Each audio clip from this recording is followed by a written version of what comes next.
Tell me who's like me. Do y'all lose like me? Well, hello there. Welcome to the library. Tell me who's... Welcome, welcome, welcome to Dark Cheshire's Madcap fanfiction library. Grab a seat, a cup of tea, while I pull a story from the shelf. So I love reading so much that I was banned from bringing books to the dining room table when I was a kid. Reading is my addiction, and that is in all its many forms: audiobook, newspapers, just a scrap of paper. Reading, I love it. But what happens is that if you are like me and you start going swimming in the waters of the internet, you find strange fish, infamous fanfiction stories, and horror stories on subreddits, fanfiction.net, and more. So I'm here to explore with you even further into the land of the odd, the weird, and maybe the hilarious. But today, drummer Elift posts some awesome stories on the nosleep Reddit, and I swear he reached into my own bad dreams for this story. This story here is called Night Terrors. So my wife gets night terrors.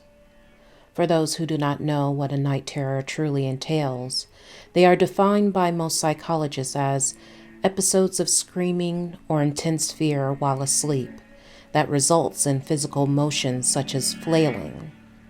To that end, I suppose I could clarify that more accurately, my wife suffers what is known as lucid dreaming. That is, she enacts her dreams in real time, in the present, living world, though she remains unconsciously asleep throughout. I still stick to the original term night terrors, however, as some of these instances have been nothing short of terrifying. The first time took place when we were dating. It was simple enough. I awoke around 2 a.m. to my future wife, then girlfriend of about 1 year, upright in bed staring at the ceiling. I groggily ask her what she is doing, only for her to answer, quite confidently and without hesitating, "I am just watching the spiders." I lie there shocked, while she promptly falls back into her pillow and resumes sleep. Of course, there are no spiders, but this behavior naturally unsettled me. I tried talking to her, but she was out like a light. The next day, I asked her about it, but she said she did not remember the event at all and must have been talking in her sleep. The next time it happened was a couple of months later. This time, I woke up to her shining her smartphone torchlight into my face. My eyes snap awake and I blurt out, "What's going on?" To which she calmly replies, "Be still. The spider is on your face." Of course, again, there was no spider, and she went promptly back to sleep. This time, the situation left me a little shaken. Not only did she once again see something in her sleep that she has no memory of, but she was cognizant enough to grab her phone and open the Torch app. It made me wonder what else she is capable of doing in her sleep. I'd hate for her to accidentally hurt herself or someone else. In the morning, I sat her down and asked her about it again. She then reluctantly informed me that she gets night terrors, which have in turn chased off at least 1 or 2 previous boyfriends, which is why she didn't mention it before. Hearing this actually made me feel better at the time, though, because it made sense and rationally explained the behavior. I laughed the whole thing off and assured her it's no big deal. Within 2 years, we were married. But then it got worse. On another night, we were sleeping in our bedroom. Our bed was in the corner against the wall, and we had a desk in the bedroom at the time, complete with a computer chair, as I was studying part-time. In my sleep, I must have sensed her movements because I woke up facing my wife, who was staring wide-eyed and intently over my shoulder at the rest of the room. Without turning around, I ask her what she is staring at. She quickly and firmly replies, "There's a man in the chair." Chills run down my spine. "What?" I whisper. She smiles. Her open but vacant eyes lock mine. "I was just looking at the man in the chair." Then once again, she falls back into her pillow and is asleep. I tell you, the time it took me to turn around and look behind me at the office chair in the room was some of the longest seconds of my life. Of course, once I had fully turned around and adjusted my eyesight, the chair was empty.